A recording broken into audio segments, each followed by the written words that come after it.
தாத்தா பாருங்க பாருங்க எவ்வளோ நான் தான் கொல்லப்பட்டேன். மக்களே எங்க பாட்டி வீட்டில் வந்து கூழ் ஊத்துறாங்க. இன்றைக்கி நாங்கள் அங்கே தான் வந்திருக்கோம். என்னென்னலாம் பண்ணுறாங்க இன்றைக்கி ஒன் டே விளாக நம்ம பார்க்கலாம். என்னென்னலாம் பண்ணுறாங்கன்னு வாங்க பார்க்கலாம். இப்போ பாட்டி வீட்டுக்கு வந்துட்டோம். ஃபுல்லாக என்ன பண்ணிகிட்ருக்காங்க, இப்போ 12 மணிக்கு தான் கூழ் ஊற்றுவாங்க. அதனால் இப்போ எல்லாம் அரேஞ்ச் பண்ணிகிட்ருக்காங்க. சரி வாங்க நம்ம போய் பார்க்கலாம். இந்த மாதிரி vlogs படுக்க மறக்காம பவ் vlogs தமிழை சப்ஸ்கிரைப் பண்ணிக்கோங்க. ஆடி மாதம் 5ஆம் வாரம் தான் எங்கள் பாட்டி வீட்டில் கூழ் ஊற்றுனாங்க. ஆடி மாதத்தோட முக்கிய அம்சமே வந்து இந்த கூழ் ஊற்றுறதா தான் இருக்கும்னு நினைக்கிறேன். எங்கே பார்த்தாலும் கூழ் தான் ஊற்றிட்டு இருக்காங்கப்பா. போன வாரம் எங்கள் பாட்டி கோயிலில் ஊற்றுனாங்க, இந்த வாட்டி எங்கள் பாட்டி வீட்டில் ஊற்றுறாங்க. இந்த பாட்டி வீட்டுக்கெலாம் வரும்போது நம்ம சின்ன வயசில் நம்ம தங்கச்சி தம்பி கூட விளாண்டு அந்த வைப் வரும்ல, நல்லாவே. போய் கூழ் ஊற்றுறதுக்கு எல்லாரையும் கூப்பிட போகிறோம். சரி வாங்க பார்க்கலாம். ஒரு 5 வீட்டுக்கு எங்கள் தெரிஞ்ச வீடு சொல்லி விட்டாங்க. அவங்க வீட்டுக்கெலாம் போய் கூப்பிட சொன்னாங்க. அதையே கூப்பிட்டுட்டு வந்துட்டோம். வந்ததுக்கு அப்புறமா கோலமும் போட சொன்னாங்க. நானும் என் தங்கச்சி கோலம் போட்டுட்டு இருந்தோம். எப்பவுமே கூழ் ஊற்றுறதுனாலே நாங்கள் எப்பவுமே நைட்டு வந்துருவோம். இந்த வருஷம் மட்டும் தான் காலையில் பாருங்க. இப்படிதான் எப்பவுமே ஃபன் பண்ணிட்டு இருப்பாங்க. பாருங்க எவ்வளோ நான் தான் கொல்லப்பட்டேன். இவ வந்து கலர் அடிச்சிட்டு இருக்கா.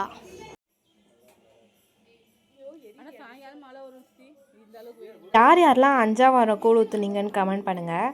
எல்லாமே எடுத்துகிட்டு வந்து இங்கே வெளியே வச்சு தான் எப்பவுமே கும்பிடுவாங்க. அதனால இங்கேயும் அரேஞ்ச் பண்ணிட்டு இருந்தாங்க.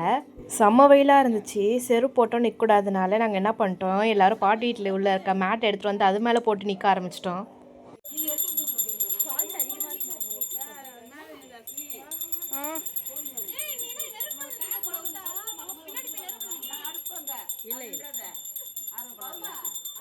இன்றைக்கி எங்கள் பாட்டி வீட்டில் கூழ் ஊற்றுறாங்களா. நேற்று பாட்டி கோயிலில் வந்து அம்மனுக்கு வளகாப்புலாம் செய்வாங்களாம். அது அம்மனுக்கு ஸ்பெஷலாக. இந்த மாதிரி ஆடி மாதம்னா கூழ் ஊற்றுறாங்களோ அந்த மாதிரி அம்மனுக்குலாம் வளகாப்பு செய்வாங்க. அந்த மாதிரி நீங்கள் யாரெல்லாம் கோயில் போய் அதெல்லாம் பார்த்தீங்களா? நல்லா இருந்துச்சா?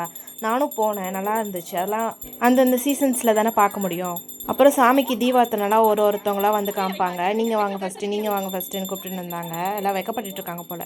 அப்புறம் என்ன பண்ணுவாங்கன்னா, எல்லாரும் தீபார்த்தனை காமிச்சதுக்கப்புறமா வெளியே எடுத்துகிட்டு போய் வாசலில் எல்லாரும் கூப்பிட்டாங்களா, அவங்களாம் வந்துட்டு வரவங்க எல்லாரையும் கூப்பிட்டு கூழ் ஊற்ற ஆரம்பிச்சிடுவாங்க. ஃபஸ்ட்டில் என்ன பண்ணுவாங்கன்னா, முட்டி போட்டு அந்த அம்மனோட கூழை வந்து ஃபஸ்ட்டு கையில் தான் வாங்கி குடிப்பாங்க. டம்ளரும் தருவாங்க. ஃபஸ்ட்டு அந்த கையில் வாங்கி குடிச்சிட்டு அதுக்கப்புறமா எல்லாருக்கும் ஊற்ற ஆரம்பிப்பாங்க. கூழ் செய்கிறது அப்படின்றது 3 நாள் ப்ரிப்பரேஷனாக இருக்கும். ஃபஸ்ட்டு கரைப்பாங்க, அதுக்கப்புறம் காய்ச்சுவாங்க, அதுக்கப்புறம் இன்றைக்கி தான் அந்த கூழை ஊற்றுவாங்க. கூழ்லாம் ஏன் ஊற்றுறாங்க அப்படின்னு எனக்கு தெரிஞ்ச அளவுக்கு நான் சொல்கிறேன். சமத்கனி முனிவர் அப்படின்னு ஒருத்தர் இருந்தாராம். அவர் வந்து எல்லா கலைகள்லையும் வள்ளலாக இருந்தாராம். அதுக்கப்புறம் அவருக்கு ஒரு மனைவி இருந்தாங்களா, ரேணுகா அப்படின்னு.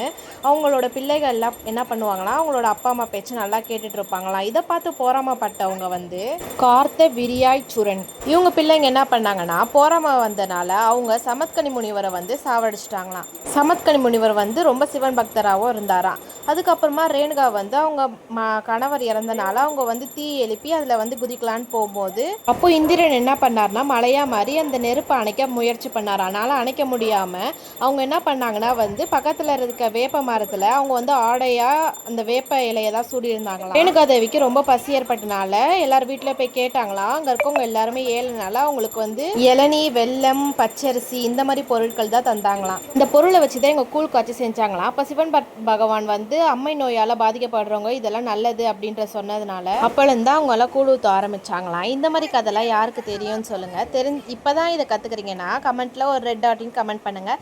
எனக்கு தெரிஞ்ச அளவுக்கு சொன்னேன். கொஞ்சம் ஓரளவுக்கு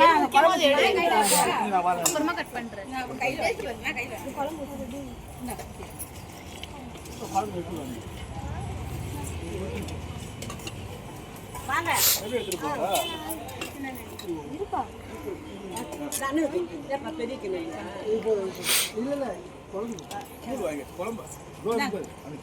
என்ன பண்ணுறோம், எம்மியாக இருக்குது, டேஸ்டியாக இருக்குல்ல. கீரை அப்புறம் குழம்பு செம்மையாக இருக்குது. கீரைலாம் வந்து செம்ம இனிப்பாக இருக்குது, செம்ம டேஸ்ட்டாக இருக்குது, எம்மியாக இருக்குது. கைஸ். இப்போ எங்கள் பாட்டி வீட்டில் கூழ் ஊற்றுனாங்க. ஒரு மதியானம் போல் ஆயிடுச்சு. இப்போ சாயந்தரமாக ஆயிடுச்சு.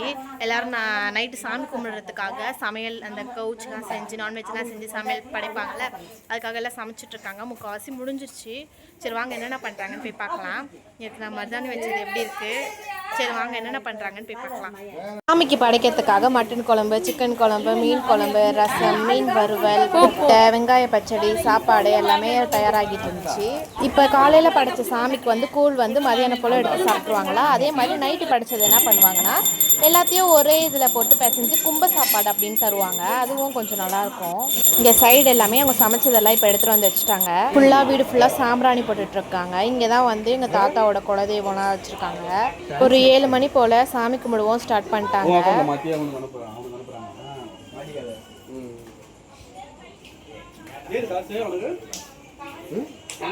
அது தரல அப்பப்போ வரும். எவ்வளோ? 5 ரூபா 6 ரூபா இந்த மாதிரி.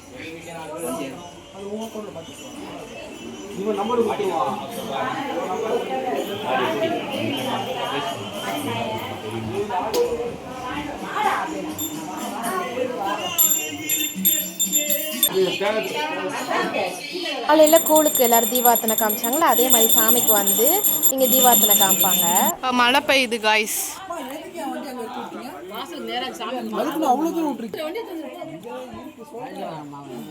சாமி கும்பிட்றதுக்காக கொலக்கட்டைலாம் செய்வாங்க. அந்த கொலக்கட்டை மாவில் விளக்கெல்லாம் செஞ்சு அங்கே ஏற்றி வச்சுருப்பாங்க. இப்போ அந்த கொலக்கட்டையெல்லாம் எடுத்துகிட்டு வந்து எல்லாருக்கும் தராங்க. அதை தான் இங்கே பார்க்குறோம்.